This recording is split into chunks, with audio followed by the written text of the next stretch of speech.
Assalamualaikum warahmatullahi wabarakatuh. Bertemu dengan Pak B, masih seputar investasi dan perencanaan keuangan. Masih belajar, masih berbagi ilmu, masih sharing tentang seputar investasi dan perencanaan keuangan. Dengan tagline wujudkan kehidupan yang sejahtera dengan perencanaan keuangan yang benar. Rencana yang benar, action yang benar, ikuti prosesnya, nikmati prosesnya, evaluasi, nikmati hasilnya. Jadi seperti itu. Oke, jangan lupa tonton video ini sampai selesai biar gak gagal paham. Jadi ini adalah sebagai ilmu karena tidak disampaikan di bangku sekolah maupun kuliah tentang perencanaan keuangan seperti ini. Jadi semoga bermanfaat, semoga menginspirasi. Oke, kita mulai. Nanti jangan lupa like, subscribe, dan komen ya. Tombol di bawah itu nanti ditekan, subscribe-nya ditekan. Biar apa? Biar Pak B menjadi semangat. Kita mulai cara menjadi miliarder dan bebas finansial atau auto kaya, sadar kaya. Nah, kenapa Pak B membahas tentang kaya? Karena memang ini adalah yang sangat penting kan tidak diajarkan di sekolah-sekolah. Jadi di sekolah hanya diajarkan bagaimana cara mendapatkan uang saja. Atau kompetensi nanti ditukarkan dengan uang. Waktu kita berkompetensi ditukarkan dengan uang. Itu seperti itu. Selanjutnya bagaimana? Setelah mendapat uang terus bagaimana? Itu yang belum diajarkan di sekolah. Oke ya, itu seperti itu. Semoga nanti bermanfaat. Yang pertama adalah memulai bisnis di usia muda. Kalau mau menjadi miliarder bebas finansial, mulai bisnis di usia muda. Kenapa? Kalau nanti jika gagal, maka kesempatan untuk bangkit masih lama. Misalnya usia 20 tahun sudah mulai bisnis, 15 tahun sudah mulai bisnis. Nanti begitu gagal di tahun yang ke-21, ya kan masih lama sekali untuk bangkit dan memperbaiki bisnisnya tersebut. Bisa untuk, karena tidak ada kegagalan, yang ada adalah belajar, berproses terus sukses. Jadi kalau gagal masih ada waktu yang sangat lama. Kan seperti itu. Jadi lama ya waktunya, nanti masih lama, waktunya masih bisa untuk bangkit lagi, masih bisa untuk evaluasi lagi, masih bisa untuk membuka lagi bisnis yang sama atau yang baru. Oke, yang kedua adalah percaya diri dalam mengelola aset. Nah, ini penting. Kalau sudah punya uang, belikan aset, dikelola asetnya. Kalau bentuk properti bisa disiwakan atau dinaikkan levelnya. Tanah dibangun dari rumah lalu disiwakan. Jadi kan tanahnya naik level, jadi bisa punya disiwakan. Jadi punya pendapatan dua, yaitu pendapatan capital gain dan juga return atau sewa. Itu luar biasa. Jadi percaya diri dalam mengelola aset. Kalau nggak tahu tanya, bisa belajar di internet banyak, di media-media sosial juga banyak yang mengajak untuk kesuksesan. Ya, tanya seseorang yang pakar juga banyak. Di seberang-berang kita mungkin bukan pakar tapi pengalamannya jauh lebih lama, jauh lebih luas juga banyak. Oke, yang ketiga adalah meninggalkan kebiasaan berhutang. Nah, ini paling penting. Meninggalkan kebiasaan berhutang. Ini kebiasaannya akan menjadi candu atau racun. Kenapa? Kan menjadikan terus-menerus kalau sudah berhutang. Pokoknya cara berpikirnya sangat pendek. Sangat pendek itu begitu apa? Begitu punya masalah, solusinya hutang. Begitu punya masalah, solusinya hutang. Dan hutang itu apa? Masalah? Bukan, tidak menambah masalah dengan masalah yang baru. Bahkan ada yang sampai level ada kali lubang tutup lubang, terus menutup masalah dengan masalah yang baru yang lebih parah. Jadi meninggalkan kebiasaan berhutang. Pak, boleh berhutang nggak? Kalau berhutang misalnya sangat darurat, tapi kalau darurat itu kan kita sudah persiapkan kan begitu.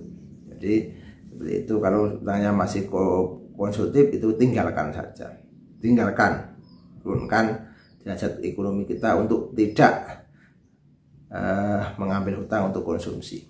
Kalau produktif juga tidak semuanya dilakukan di situ. Jadi hanya mungkin tapi punya duit jangan, tapi untuk pengembangan aja nggak masalah, tapi tidak digunakan untuk salah satu modal utama untuk suatu kegiatan. Misalnya bisnis, hutang 100 juta semuanya hutang. Nanti kalau bangkrut sudah modalnya harus mengembalikan, kita juga habis asetnya. Jadi meninggalkan kebiasaan berhutang. Dan yang keempat adalah menginvestasikan keuntungan. Jadi reinvestasi. Keuntungan bisnis, keuntungan misalnya apapun, atau kita kalau misalnya sudah bisnis atau sudah bekerja di tempat yang layak, itu putar terus diinvestasikan. Nanti hasil investasinya diinvestasikan lagi, digulung terus menerus, dan suatu saat baru dinikmati. Lebih keren lagi adalah ketika sudah passive income-nya sudah digunakan untuk gaya hidup, kan luar biasa. Jadi ya punya tagline yang lain, yaitu lebih baik gaya hidupnya bagus dan juga banyak uang, dan bukan atau ya. Oke, yang kelima adalah mau belajar dari kesalahan. Tidak ada orang yang sempurna, tidak ada orang yang sempurna, dan tidak ada kata gagal. Yang ada adalah belajar. Tidak ada kegagalan, yang ada adalah belajar. Itu terus diingat. Sudah berkali-kali mencoba untuk beberapa kegiatan, beberapa bisnis, kan dievaluasi. Oh, ternyata kalau ini bisa dilakukan dengan baik tapi tenaganya banyak, ini harus modalnya banyak, ini harus meluangkan waktunya banyak, ini harus jujur, orangnya harus jujur dan sebagainya. Itu biar dievaluasi, digunakan untuk persiapan masa lebih baik. Jadi seperti itu. Kalau kita tidak pernah mencoba, kita tidak pernah salah. Memang tidak pernah salah, tapi tidak pernah mencoba. Lebih baik salah terus bangkit lagi, salah diperbaiki lagi, daripada tidak pernah salah tapi tidak pernah mencoba.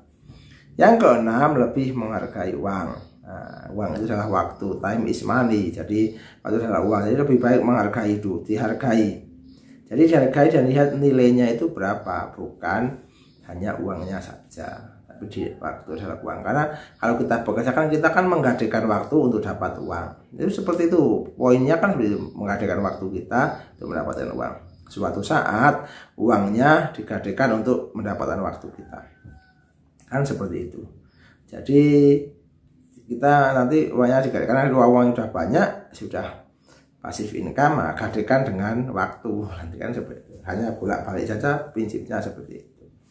Yang ketujuh adalah tetap hidup sederhana. Nah, ini jadi yang berat adalah tetap hidup sederhana, tidak gengsian, tidak makan gengsi.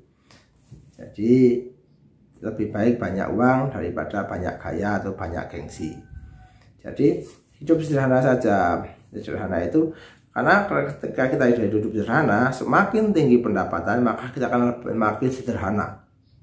Contoh, kalau pendapatannya masih 5 juta, mungkin kita baru bisa menabung 30% atau 30-40% misalnya maksimal ya. Kan berarti kan yang 3 juta digunakan untuk operasional, yang 2 juta digunakan untuk tabungan. Itu udah luar biasa, itu udah investasi. Tapi nanti ke levelnya sudah sampai 100 juta dan gaya hidup yang 5 juta, berarti berapa? Berarti yang digunakan untuk operasional cuma 5%, yang 95% digunakan untuk tabungan dan investasi. Itu kan luar biasa. Jadi semakin tinggi pendapatannya, semakin sederhana, karena itu menerapkan prinsip hidup sederhana seperti itu. Jadi kalau persenannya semakin kecil, bahkan mungkin kalau udah 1 miliar terus hidupnya hanya 100 juta, kan berapa? 10% kan, hanya 10% saja. Hidup dengan 10%. Kalau 10% kan justru lebih boros orang yang penghasilannya sedikit. Yang 5 juta sampai 10 juta mungkin hidupnya sampai 70%. Ya, yang 30 sampai 80%, bahkan ya hanya 20% saja yang bisa menyisakan, bahkan habis digunakan untuk operasional dan juga untuk bayar hutang. Jadi seperti itu. Jadi tetap hidup sederhana. Sederhana itu bukan memprihatinkan loh, tapi sederhana. Jadi sederhana.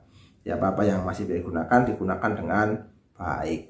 Yang ke-8 adalah bergaul dengan orang-orang sukses. Karena jangan sampai bergaul dengan toxic people, yang mempengaruhi kita untuk tidak berhasil, yang merendahkan diri dan lain sebagainya, yang suka gunjing, suka gosip, suka tidak ingin kebaikan dan sebagainya. Namanya toxic people. Hilangkan, jauhi toxic people. Karena dimanapun tempat, dimanapun Anda berada, pasti ada yang namanya toxic people.